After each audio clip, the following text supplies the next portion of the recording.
1절 다시 보시면 모세가 대답하여 이르되 그러나 그들이 나를 믿지 아니하며 내 말을 듣지 아니하고 이르기를 여호와께서 내게 나타나지 아니하셨다 하리이다. 이제 모세가 애굽으로 가가지고 하나님이 나타나셔서 애굽에 있는 백성들을 하나님이 이제는 구원해 내시고자 한다고 이렇게 제가 전했을 때에 그들이 믿을까요? 10중 8구 제 말을 믿지 않을 것입니다. 이렇게 얘기를 한단 말입니다. 사실 모세가 애굽에서 도망 나올 때에 그때는 왕자로 있었잖아요. 그래서 자기가 이스라엘 백성들을 이렇게 도울 의사가 있었고 도우면 백성들이 동조해 줄 줄 알았는데 도우려고 나섰는데 오히려 거절하는 이런 모습을 보고 할 수 없이 도망 나온 바가 됐잖아요.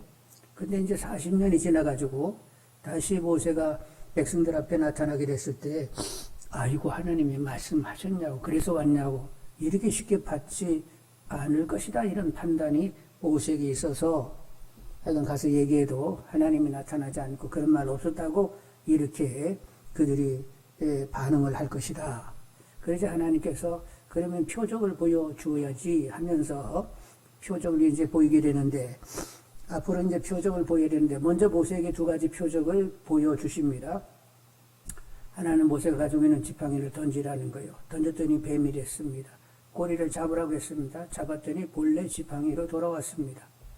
또 이제 네 손을 품에다가 집어넣으라고 해서 넣었더니 손이 나병이 걸렸어요. 그래서 다시 집어넣으라고 했더니 본래 깨끗한 손으로 돌아오게 되었습니다. 그리고 이제 가가지고 백성들이 또 믿지 않으면 나일강에 가가지고 조금 물을 이렇게 떠다가 땅에 부으면 피가 될 것이다. 이러면서 앞으로 일어날 표적을 또 말씀하시게 되었던 거지요. 그런 내용이 2절에서 9절까지 있는데 한번 같이 본문을 읽어보도록 하겠습니다. 2절로 9절 다 같이 여호와께서 그에게 이르시되 네 손에 있는 것이 무엇이냐 그가 이르되 지팡이니이다. 여호와께서 이르시되 그것을 땅에 던지라 하시매 그 땅에 던지니 그것이 뱀이 된지라. 모세가 뱀 앞에 피하매 여호와께서 모세에게 이르시되 네 손을 내밀어 그 꼬리를 잡으라. 그가 손을 내밀어 그것을 잡으니 그의 손에서 지팡이가 된지라. 이는 그들에게 그들의 조상의 하나님 곧 아브라함의 하나님 이삭의 하나님 야곱의 하나님 여호와가 내게 나타난 줄을 믿게 하려 함이라 하시고 여호와께서도 그에게 이르시되 내 손을 품에 넣으라 하시매 그가 손을 품에 넣었다가 내어보니 그의 손에 나병이 생겨 눈같이 된지라. 이르시되 내 손을 다시 품에 넣으라 하시매 그가 다시 손을 품에 넣었다가 내어보니 그의 손이 본래의 살로 되돌아왔더라. 여호와께서 이르시되 만일 그들이 너를 믿지 아니하며 그 처음 표적의 표정을 받지 아니하여도 나중 표적의 표정은 믿으리라. 그들이 이 두 이적을 믿지 아니하며 내 말을 듣지 아니하거든 너는 나일 강물을 조금 떠다가 땅에 부으라. 내가 떠나온 나일 강물이 땅에서 피가 되리라. 이렇게 두 표적을 보이고 이제 나일 강물을 떠다가 그렇게 표적을 보이라고 하는데 이제 모세가 가게 되면 이렇게 뱀이 되게 하는 이렇게 손이 나병이 되게 하는 이 표적을 사람들 앞에 보일 거예요. 그래도 믿지 않으면 이제 나일 강물을 떠다가 이렇게 피가 되게 보여주라고 이렇게 얘기를 했어요. 그랬더니 아직도 모세가 이제 자신을 자신하지를 못하는 거예요. 그렇게 하나님이 얘기해서도 아직 자신감이 없어가지고 10절 보시겠습니다. 뭐라고 답을 하는지. 모세가 여호와께 아뢰되 오 주여 나는 본래 말을 잘하지 못하는 자니이다. 주께서 주의 종에게 명령하신 후에도 역시 그러하니 나는 입이 뻣뻣하고 혀가 둔한 자니이다. 여러분 모세는 본래 말을 못하던 사람이었을까요? 바로의 궁정에서 학문을 배웠습니다. 그래서 말도 잘하고 아주 능한 사람이었어요. 본래 누가 그걸 그렇게 증언했어요? 스데반 집사님이 그렇게 얘기를 했어요. 사도행전 7장 22절에 스데반 집사의 증언인데 모세가 애굽 사람의 모든 지혜를 배워 그의 말과 하는 일들이 능하더라. 그러니까 모세가 본시 그렇게 말을 못하는 사람은 아니었단 말이요. 그런데 어떻게 그렇게 혀가 뻣뻣하고 둔하게 됐어요? 40년 동안 뭐를 쳤다고? 양을 치다 보니까 양들하고 이렇게 붙어가지고 속 얘기하고 대화를 나눠요? 그냥 궁뎅이만 쳐다보면 그걸로 끝나지. 그러니까 사람하고 대화를 하지 못하다 보니까 이렇게 대화를 못하면 사실 어눌해질 수밖에 없단 말이요. 그래서 이제 어눌해지게 되었단 말이요. 그래서 이제 어눌하다고 하니까 하나님 뭐라고 말씀하세요? 11, 12절 여호와께서 그에게 이르시되 누가 사람의 입을 지었느냐? 누가 말 못하는 자냐? 못 듣는 자나 눈 밝은 자나 명인이 되게 하였느냐? 나 여호와가 아니냐? 이제 가라 내가 내 입과 함께 있어서 할 말을 가르치리라. 하여간 하나님이 입을 주셨는데 하나님이 어눌하게 할 수도 있고 하나님은 능있게 할 수도 있단 말이요. 내가 너희 입에다가 말을 담아주고 능있게 이야기를 할 수 있도록 만들어 줄 테니까 가도록 해라. 이렇게 말씀하시게 되었어요. 여러분 하나님이 이런 말을 잘하고 못하고는 아무 상관도 없습니다. 말이 어눌해도 하나님이 그 어눌한 말을 쓰시면 거기에 능력이 나타나게 되어 있단 말이요. 그래서 사도 바울은 말을 잘 쓸까요? 못했을까요? 사도 바울은? 어눌했어요. 어눌해서 편지를 이렇게 그분의 편지를 보면 통찰력이 있고 얼마나 강력한 메시지인지 모른단 말이요. 근데 편지를 볼 때는 굉장히 대단한데 막상 말씀 전하실 때 보면 막 말이 졸해가지고 사람들이 살짝 시험 드는 거예요. 그래가지고 사도 바울이 뭐라고 말씀하셨어요? 고린도전서 4장 20절에 하나님의 나라는 말에 있지 아니하고 오직 능력에 있느니라. 이렇게 사도 바울이 말씀을 하셨단 말이요. 그래서 우리가 우리가 말솜씨가 있고 막 굉장히 논리적이고 막 설득력이 커가지고 사람이 변화가는 건 아니고 성령이 역사하게 되면 우리가 말을 잘하든지 못하든지 우리가 말을 전할 때 그 진정이 이렇게 전해지는 가운데 마음이 찔려 회개도 하고 복음도 받아들이기도 하고 그리고 가르침을 받아 변화를 받게 되는 거죠. 그러니까 말 잘하고 못하고는 아무 상관없어요. 그러니까 하나님의 일은 누가 하신다고? 하나님이 하시는 것입니다. 우리의 어떠함은 아무 상관도 없어요. 그분이 쓰시고자 하면 그냥 하나님이 놀랍게 쓰실 수 있는 거예요. 그러니까 나는 뭐가 부족하다. 상관없다니까. 그냥 하나님이 쓰시고자 하면 그분의 능력이 그냥 나타나가지고 써지는 거니까 나의 어떠함 가지고는 하네 못하네 이렇게 얘기하지 말고 하나님이 써주시면 써지는 거죠. 이루셔야 된다니까. 아셨죠? 나 다 늙었는데 늙고 좀 아무 상관도 없다니까.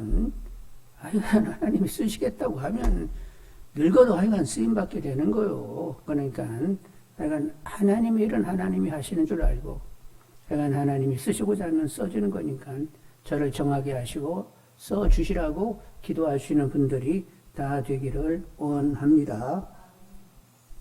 그래서 이제 내가 내 입에다 말을 담아주고 아주 그냥 능전 있게 이렇게 얘기하도록 만들어 줄게. 그랬더니 예 알았어요. 그럼 갈게요. 이렇게 얘기했을까요? 아니요. 또 그렇게 얘기 안 했어요. 13절 보시겠습니다. 13절 모세가 이르되 주여 보낼 만한 자를 보내소서. 이렇게 하나님이 너 말 못한다고 너 말 잘하게 해줄게 그랬는데 그래도 보낼 만한 사람을 찾아보세요 하면서 여전히 약간 자신 없어 하니까 하나님이 조금 화딱지가 났어요? 안 났어요? 났어? 진짜로요? 14절 한번 읽어보겠습니다. 14절 다 같이. 여호와께서 모세를 향하여 노하여 이르시되 레위 사람 내 형 아론이 있지 아니하냐? 그가 말 잘하는 것을 내가 아노라. 그가 너를 만나러 나오나니 그가 너를 볼 때 그의 마음에 기쁨이 있을 것이라. 너는 그에게 말하고 그 입에 할 말을 주라. 내가 내 입과 그의 입에 함께 있어서 너희들이 행한 일을 가르치리라.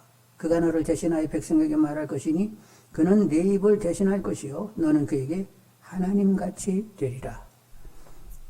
그러니까 보낼 만한 사람 보내라고 하니까 하나님께서 네 형이 있잖아. 말 잘하는 네 형을 이제 너를 대신하여 대언케 한다. 자, 하나님은 너에게 말씀을 주고 너는 그 말을 형에게 얘기한다. 그리고 형은 이제 네가 얘기하는 것을 하나님 말씀으로 받아서 그가 대언하게 될 것이다. 이렇게 말씀을 하시게 되었어요. 그러니까 하나님은 모세가 어떻게 나올지 다 아시는 거죠. 그래가 누구를 준비해 놨다고? 말 잘하는 형까지도 다 이렇게 치밀하게 준비해 놓고 자신 없어가지고 이제 끝까지 보낼 자를 어쩌고 저쩌고 하면 이제 네 형이 있어 하고 이렇게 또 이제 얘기를 할 참도 다 준비가 되어 있었던 거예요. 그래가지고 하나님이 이렇게 치밀하게 준비하시면서 밀어붙이시는 것을 보면서 모세는 이제 할 말을 잃어버리게 되었습니다. 여러분, 하여간 우리가 부족하면 동역자를 붙여주시는 줄 압니다. 사도 바울은 동역자들이 있는데 사도 바울은 육체의 가시를 가지고 있었어요. 질병이 있어서 굉장히 괴로운 질병이 늘 찔리는 이런 질병이 있었는데 그래서 같이 동역하는 사람 가운데 누가가 있었는데 누가는 뭐래요? 그 사람 직업이? 의사 누가가 그렇게 질병을 갖고 있는 바울 곁에 항상 살피도록 하나님이 배려하시게 되었던 거지요. 그리고 바울 사도는 또 이렇게 사역을 할 때 그래도 외롭지 말라고 아들같이 여기는 누가 있었어요? 디모데가 있었어. 젊은 디모데가 있어가지고 어떤 필요가 있어서 어떤 교회를 돌아보야 할 필요가 있으면 누구를 보내요? 디모데를 보내면 디모데가 가지고 그 교회 사정을 잘 알고 그리고 바울의 의도대로 교회를 이렇게 잘 돌보고 돌아와서 또 이렇게 어떻게 되는지를 계속 보고하면서 항상 도움이 됐단 말이요. 그래서 하나님은 부족하면 누군가를 이렇게 붙여주시게 되는데 근데 그것도 순서가 있어요. 내가 부족하다고 해가지고 막 사람 찾아가지고 당신이 나를 도와주면 안 되겠어? 뭐 이런 식으로 가면 하나님 또 질색하십니다. 도움도 누가 주신다고? 하나님의 수준에서 하나님의 방법으로 도울 사람을 이미 준비해가지고 붙여놓으시는 거예요. 그러니까 내가 부족해가지고 누군가를 필요로 하면 누구를 먼저 찾아가야 돼? 하나님을 찾아가지고 제가 이렇게 부족한 걸 아시니까 하나님이 도와줄 만한 사람을 붙여주세요. 이렇게 기도해가지고 그분이 자, 이 사람이 너의 동역자다. 이렇게 붙여주실 때까지는 기다려야 돼. 근데 그 기다리지 못하고 당신이 좀 나를 도와주면 안 되고서 이래가지고 내가 먼저 이렇게 설레발을 치고 이러면 하나님은 그런 거 원치 아니하세요. 하나님 일은 누가 한다고? 하나님이 모든 걸 다 세팅하면서 그분이 다 모든 걸 주장하면서 당신의 일을 해가시는 분이요. 인간이 어떤 하나님, 인간의 어떤 도움을 전혀 원하지 않아요. 그 모든 걸 막 처음부터 끝까지 그냥 세밀하게 계획을 세우시고 모든 걸 다 그냥 총체적으로 진행해 가시는 분이란 말이에요. 그래서 동역자가 필요하게 되면 하나님이 붙여주시라고 이렇게 기도하게 되면 이렇게 붙여주시는 거지요. 그러니까 하나님보다 앞서가지고 설레발치고 다니는 이런 일은 없기를 바랍니다. 그러니까 범사에 하나님을 의뢰하여 그분이 풀어내시도록 그렇게 기도할 줄 아는 분들이 다 되기를 원합니다. 그래서 말씀인데 모세가 형을 찾아가지고 나는 혀가 어눌하니까 형이 도와주면 안 되겠어? 이래가지고 형이 붙여진 거요. 형에 대한 생각도 아무 생각도 없었는데 너 형이 있잖아. 내가 준비해놨어. 이래가지고 붙여진 거예요. 그러니까 하나님보다 앞서서 우리가 행할 일은 전혀 없는 거예요. 그러니까 하나님께 맡기면 그분이 다 모든 것을 이렇게 풀어가시는 줄 압니다. 그래서 이제 하나님이 붙여주신 그와 더불어 이제 하나님의 일을 잘 감당하는 우리 모두가 되기를 원합니다. 여러분 곁에는 누군가 이렇게 돕는 사람이 있는데 그들과 함께 구역도 세우고 선교회도 세우고 교회도 세우는 분들이 다 되기를 원합니다. 자, 이렇게 이제 자신이 없어 하는 이제 모세에게 하나님이 끝으로 한 말씀을 하세요. 자, 17절을 한번 보겠습니다. 17절. 너는 이 지팡이를 손에 잡고 이것으로 이적을 행할지니라. 이제 모세가 이제 양들을 치기 위하여 늘 지팡이를 가지고 있었는데 그 지팡이를 이제 가지고 애굽에 가게 되는데 거기에 이제 그 지팡이를 통하여 이적들이 막 일어나게 된다는 거예요. 그래서 지팡이를 들어서 가리키면 막 동풍이 불면서 바다가 갈라지는 이런 놀라운 역사도 일어나게 되는데 그렇게 이제 지팡이를 통하여 역사가 일어나게 되는데 이 17절을 이렇게 들여다보면서 어떤 생각이 들어오냐면 자, 이제 모세가 자기 양을 치기 위하여 지팡이를 이렇게 가지고 다녔는데 모세가 이제는 하나님의 지팡이가 되는 것이다. 이렇게 그림이 들어오는 거예요.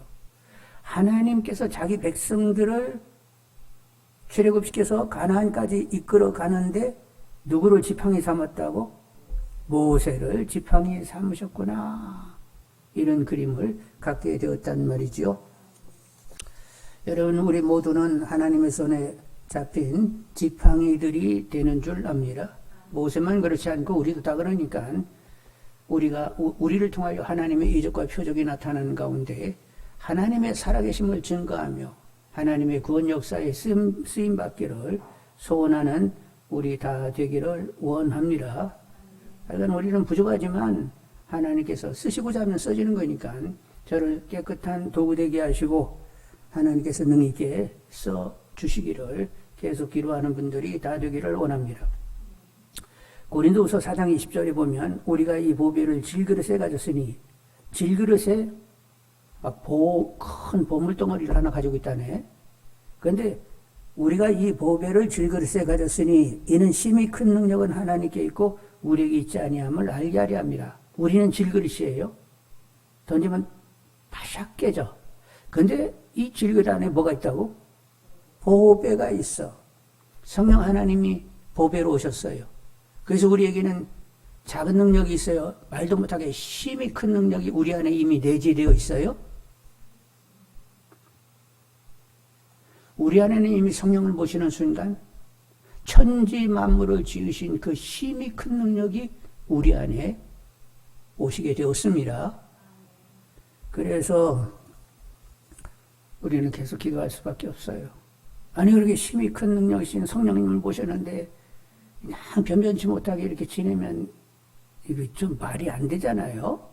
그러니까 하여간 심히 큰 능력을 모신 자답게 심히 큰 능력이 드러나는 그런 삶을 살아야 되겠으니까 역사해 주시라고 더 겸손히 더 강력하게 기도할 수 있는 우리 모두 다 되기를 원합니다.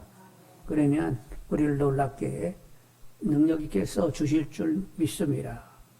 예수님의 제자들 보면 그들은 어떻게 막 굉장히 많이 배우고 유학도 갔다 오고 막 그랬대요.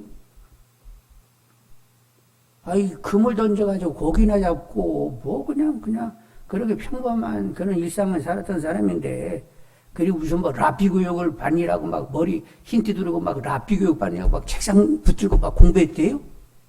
공부 한 자도 안 한 사람들의 이 양반들. 그리고 신분이 겁나게 높았대요. 높을 것도 하나도 없었어요. 근데 예수님께서 그들을 택하시게 되었고, 하여간 예수님을 열심히 따라다니긴 했는데, 이제 공생애가 마칠 그쯤에는 뭐하니라고 그냥 다들 난리요. 예수님 임금 되면 그 좌편에 누가 앉아? 이러면서 서로 그냥 신경 쓰고 그냥 속으로 다투면서 오합지졸로 이렇게 지내고 있었단 말이요. 그럼에도 불구하고 주님의 기도가 있었고 오순절에 성령 충만을 받게 되니까 이제 주님 수준이 돼가지고 놀랍게 쓰임받게 되었던 거지요. 그들을 보면 사도행전 4장 29절로 31절에 주여 이제도 그들의 위협함을 굽어보시옵고 또 종들로 하여금 담대히 하나님의 말씀을 전하게 하여 주시오며 손을 내밀어 병을 낫게 하셨고 표적과 기사가 거룩한 종 예수 이름으로 이루어지게 하옵소서 하더라. 빌기를 다음에 모인 것이 진동하더니 무리가 다 성령이 충만하여 담대히 하나님 말씀을 전하니라. 그래서 초대교회 성도님들은 모여가지고 무슨 기도했다고? 하나님 말씀을 전할 수 있도록 손을 내밀어 병을 고치며 표적과 기사가 예수 이름으로 일어나게 하시면서 능력 있게 복음을 전할 수 있게 해주세요. 이렇게 기도했더니 모인 곳이 진동하면서 그리고 그들은 성령이 충만하여 담대히 하나님 말씀을 전하게 되었다는 거예요. 마가복음 16장 20절에는 제자들이 나가 두루 전파할세 주께서 함께 역사하사 그 따르는 표적으로 말씀을 확실히 증언하시니라. 여러분 예수님의 제자도 그렇게 무슨 갖춰서 제자된 사람들 아니에요. 그냥 평범하고 오합지졸이에요. 근데 주님께서 기도하시면서 하여간 만들어 그랬더니 만들어지게 되었다는 말이에요. 그러니까 우리도 별 볼 일 없지만 하여간 변화 주시고 쓰임받게 해달라고 기도하는 분들이 되기를 원합니다. 우리 여기 이제 우리 답이다 이렇게 노년에 계신 분들이 있는데 여러분에게도 이런 놀라운 역사가 일어나기를 원합니다. 이렇게 나는 이제 이렇게 목사는 이제 하나님의 지팡이가 되게 되는 거지요. 그래서 이제 모세는 이제 결국은 애굽으로 가게 되는데 18절을 보면 18절 한번 보겠어요. 모세가 그의 장인 이드로에게 돌아가서 그에게 이르되 내가 애굽에 있는 내 형제들에게 돌아가서 그들이 아직 살아있는지 알아보려 하오니 나로 가게 하소서. 이드로가 모세에게 평안히 가라 하니라. 이제 장인 집에서 40년 지냈는데 그래도 인사나 제대로 하고 떠나와야 되잖아요. 그래서 하여간 떠나갑니다. 그랬더니 평안히 가게 해가지고 이제 떠나게 되었어요. 그리고 19절을 보십니다. 19절. 여호와께서 미디안에서 모세에게 이르시되 애굽으로 돌아가라. 내 목숨을 노리던 자가 다 죽었느니라. 모세의 목숨을 노리던 자가 누구냐면 두트모스 3세인데 이 모세하고 두트모스 3세는 이게 경쟁 관계에 있었어요. 어머니 하셉수트 공주는 이 두트모스 3세가 아주 어렸기 때문에 근 20여 년 하셉수트 공주가 이 애굽을 통치했었습니다. 그리고 이제 두트모스가 이렇게 왕이 되긴 했지만 어렸단 말이요. 그래서 이제 모세하고 이렇게 경쟁 관계가 있었는데 결국 노무 감독자를 때려 죽인 그 일로 두트모스 3세와 그를 추종하는 사람들, 그러니까 이 모세를 견제하던 사람들이 죽이려고 하니까 도망왔는데 그 두트모스 3세와 추종자들이 지금은 어떻게 됐다고? 다 죽었어요. 은근히 걱정이 됐었거든. 근데 애굽으로 돌아가서 그 자들이 여전히 살아있으면 하고 이렇게 은근히 불편하고 근심이 됐는데 그들이 하나님께서 다 죽었다고 얘기를 하신 거예요. 미디안을 떠나올 때 죽었다고 하나님이 그걸 가르쳐 주시네? 그러니까 은근한 부담이 지워지게 되었죠? 하나님은 왜 이렇게 하셨어요? 하나님은 평강의 하나님이시기 때문에 당신의 사람들의 영혼 몸이 평강으로 지켜지기를 원합니다. 그래서 잘못된 정보, 이미 지워진 정보를 가지고 괜히 부담 가지는 거, 그런 거 좋은 일 아니잖아요. 그래서 깨끗이 날려버리려고 하나님께서 그 두트모스 3세와 추종자들은 다 죽었다고 알려주셔서 애굽으로 돌아오는데 더 편안하게 돌아올 수 있도록 이렇게 하나님께서 배려하시게 된 거지요. 평강의 하나님께서 우리 영혼 몸을 지키신다고 했습니다. 여러분 항상 하나님을 기뻐하고 범사에 감사하고 그리고 소망 중에 평강 가운데 거하고 그리고 항상 하나님을 앙망하여 샘을 얻어 건강하신 분들이 다 되시기를 축원합니다. 한번 하면서 좀 서운하겠지? 다시 한번. 여러분 항상 기뻐하고 범사에 감사하고 소망 중에 평강 가운데 거하고 여호와를 앙망하여 늘 샘을 얻는 독수리 날개치며 올라간 것 같은 샘을 가지는 가운데 건강하시기를 축원드립니다. 영혼이 잘됨 같이 범사에 잘되고 강건하시기를 다시 한번 축원합니다. 하나님은 평강의 하나님이세요. 그래서 하여간 주 안에 거하여서 사람이 이렇게 딱 보면 인상이 평안해 보여야 돼. 밝아 보여야 돼. 그리고 생기가 있어 보여야 돼. 그래야 되겠죠? 예수를 잘 믿는다고 하는데 생기도 없고 그냥 어둡고 그 기쁨도 없고 그러면 그거 믿는 거예요? 안 믿는 거예요? 삼위 하나님이 실제되지 못한 거잖아요. 삼위 하나님은 해보다도 밝은 분이고 생명을 허락하시는 분이요. 그러니까 성삼위 하나님으로 살게 되면 사람이 항상 밝고 평강의 하나님이시니까 평강해야 되고 그리고 늘 생명이시니까 생기를 가지면서 활력 있게 이렇게 지내야 된다는 말이요. 아셨죠? 뭐 가지고 우리가 그렇게 어둡고 불편하고 얼굴이 무너져가지고 뭐 가지고 그렇게 되는 거예요? 하여간 삼위 하나님으로 살게 되면 하여간 생생해야 되고 밝고 편안하고 기쁘고 하여간 그렇게 모습이 좀 왠지 좋아 보여야 된단 말이요. 옆 사람이 한번 물어보겠어요. 나 어때요? 왠지 날 볼 때 좋아 보이지 않아? 응? 근심스러워? 약간 거울 앞에 서면 뭐 어디가 뭐가 점이 생기는지 뭐가 도드라졌는지 그런 거 보지 말고 나는 하나님으로 제대로 살아가지고 밝은지 평안한지 생기가 넘치는지 진리로 살고 있는지 주님이 내 안에 실제되고 있는지를 보고자 하는 분들이 다 되기를 원합니다.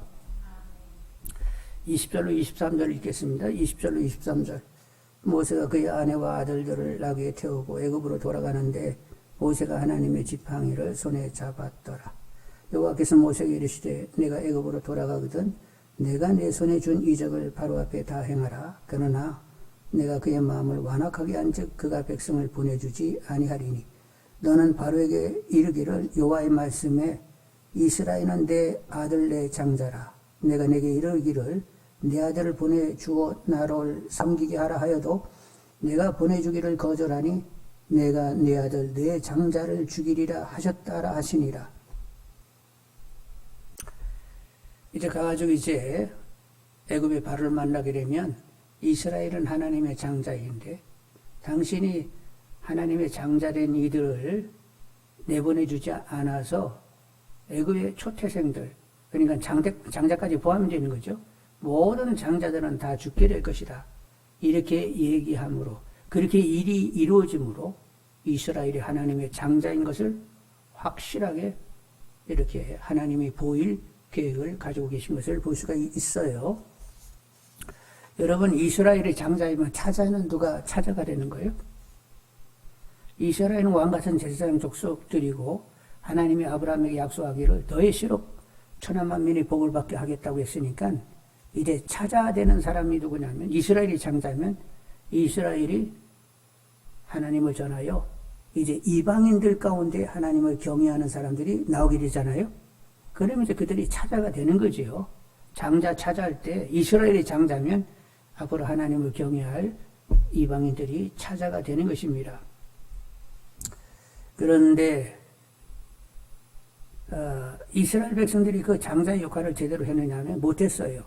그래서 하나님은 새 이스라엘을 준비하게 되었습니다. 그것이 신약시대의 교회가 새 이스라엘이 되는 거지요. 그러니까 이제 교회의 한 구성원인 우리도 하나님의 장녀가 된 거요. 그래서 우리는 왕같은 제사장 족속으로 복음을 전하여서 많은 주의 사람들이 하나님께로 돌아오게 하는 그 역할을 다 감당을 하셔야 된단 말이요. 그러니까 그 일에 저를 써주시라고 기도해서 어두운 사단의 종로를 타고 있는 사람들 그들이 복음을 받고 빛의 하나님 나라로 돌아올 수 있도록 그렇게 하는 일을 잘 감당을 하셔야 되겠어요.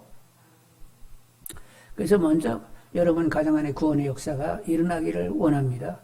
이번도 구역을 위하여 기도하게 되는데 아직도 남편이 아직도 자녀들이 제대로 예수를 못 믿는 이런 가정이 참 많아요. 그러니까 가정 안에서 구원의 역사가 일어나도록 우리도 분발하여 기도하기를 원합니다. 그리고 이제 이 땅이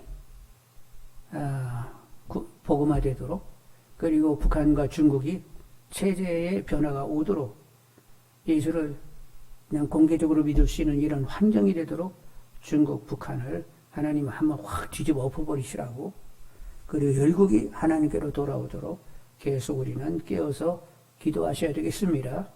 그러야 새 이스라엘 하나님의 장녀다운 직임을 잘 감당하고 있다. 이렇게 얘기할 수 있게 되는 거죠. 자, 오늘은 이제 정리해야 되겠는데 모세 이제 가라고 하니까 그냥 자신이 없어가지고 보낼 만한 사람을 찾으시지 그렇게 나보고 가라고 했었는지 모르겠네.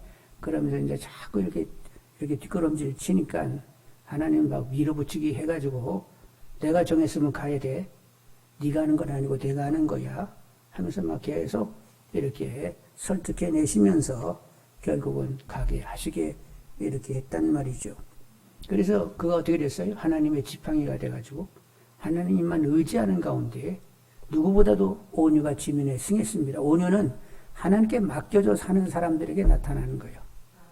내가 어떻게 하려고 하면 승질나고 짜증나고 막 화딱지나고 막 이렇게 내가 무엇을 하려고 하면 그렇게 사람이 짜증, 화, 막 이런 것들이 나오게 되는데 하나님께 다 맡긴 사람은 그렇게 화낼 이유가 없는 거예요. 이거 뭐 또 무슨 일이 터졌으면 터졌어요. 그러면 되지? 예, 일 났어요.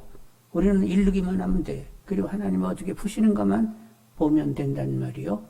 그래서 우리는 온유할 수 있습니다. 그래서 모세는 누구보다도 온유했고 그렇게 모세 주변이 얼마나 환경이 안 좋아요. 눈만 뜨면 스트레스래. 그 사람이 이렇게 입 내밀고 있는 거 쳐다보면 막 어떻게 되는 거지? 아니 사람이 눈이 반짝반짝 해가지고 살짝살짝 웃으면서 이렇게 나를 쳐다봐야 나도 좋은데 다 백성들이 그냥 입만 내밀고 꺽 하면 하여간 불평불만하면 그거 진짜 그 스트레스가 대단하거든요. 그러면 암이 걸려야 돼, 안 걸려야 돼? 그러니까 모세 초장에 죽어야 할 사람이었어요. 근데 120살 됐을 때 어떻게 했다고? 눈도 쇠하지 않고 기력도 쇠하지 않았다는 거요. 그런 환경에서 이게 무슨 좋아, 이게 무슨 좋아냐고. 그런데 하나님께 다 한마디 해서 하나님의 푸심을 보는 재미로 광야에서 모든 사람 막 불평하고 그냥 우리를 묻을 자리가 없어가지고 땅 파가지고 우리를 묻어버리려고 데려왔어 막 이러는데 그렇게 해서 불평하는데 모세와 몇 사람은 그냥 하나님을 막 누리는 재미로 그냥 광야에서 막 하나님 막 누리는 재미로 그렇게 그냥 내내 살았단 말이요. 똑같은 환경인데 누구는 하나님 막 누려진다고 하면서 사는가 하면 누구는 안 누려진다고 막 죽을 맛이라고 누구는 살 맛이라고 여러분 요즘 어떻게 오셨어요? 자, 살 마신 분 손 들어봐. 나는 죽을 맛인디? 그러니까 무조건 하나님 누리는 재미가 참 크다고. 하나님으로 사는 재미가 얼마나 좋은지 모르겠다고. 나는 하나님으로 행복하다고. 하나님 나의 모든 것이 되어주셔가지고 얼마나 좋은지 모르겠다고. 이러면서 살아야 되는 거예요. 아셨지? 아니 그건 좀 더 환경이 좋아지면 쓸데없는 소리 하지 말아요. 다 믿음의 선배님들, 선지자들은 족족이 하나님 말씀 전하다가 잡아 죽임을 당했어. 예수님의 제자들도 그냥 한결같이 다 순교를 다 당했어요. 환난과 시련과 핍박과 기근이 늘 그들을 두르고 있었어요. 그래도 주님으로 사는 재미, 주님이 내 안에 생생한 실제가 되고 있었기 때문에 모든 것을 견디며 이기며 정말로 높은 가치감으로, 높은 정체감으로, 빛으로 이렇게 삶을 살다가 갔단 말이요. 그러니까 환경으로 운운하지 말고 내가 얼마나 주님이 내 안에 생생한 실제가 되고 있는지를 늘 확인하는 분들이 다 되기를 원합니다. 그래서 하나님으로 사는 재미가 얼마나 재미 죽는지 아냐고 막 이런 모습이 여러분에게 다 나타나기를 원합니다. 그러니까 우리 예수님의 제자들도 가르치지도 못했고 배우지도 못하고 그냥 투망질이나 하던 사람들이었는데 그래도 주님이 불러다가 쓰시겠다고 하니까 결국에는 또 놀랍게 능력 있게 쓰임받게 되는 것처럼 우리가 어떤 조건 가지고 이제는 이제 다 끝났어 이러지 말고 우리 이제 노년에 이르신 분들 내 나이가 지금 막 80이고 90인데 그런 소리 하지 말라고 했잖아요. 하여간 하나님 부르시는 바로 그때까지 하여간 하나님께서 쓰고자 하는 대로 쓰임이 되게 달라고 계속 기도하는 분들이 되기를 원합니다. 아사엘 지파 바누엘의 딸 안나는 어떻게 했다고? 늙어도 성전을 떠나지 않고 늘 기도하면서 주님의 제자로 귀하게 쓰임을 받게 되었던 거지요. 그래서 우리 다비다 회원들 막 새벽 기도도 이렇게 지키시고 그러는데 가끔씩 그런 생각을 해보는 거예요. 이분들이 하나씩 떠나가면 누가 그 대신하여 그 자리를 채울 것인가? 누가 그 뒤를 이어서 이 새벽을 지킬 수 있을 것인가?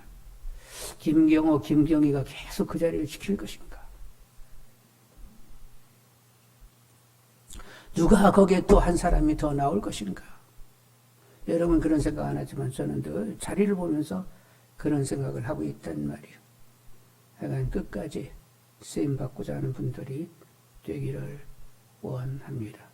새벽을 계속 깨우는 분들이 되시기를 원합니다. 그러니까 저마다 쓰임받을 자리가 있는 거예요. 하여간 써지는 그 자리에 제가 있게 해달라고 기도하시면서 쓰임받는 분들이 다 되기를 원합니다. 이제 말씀 가지고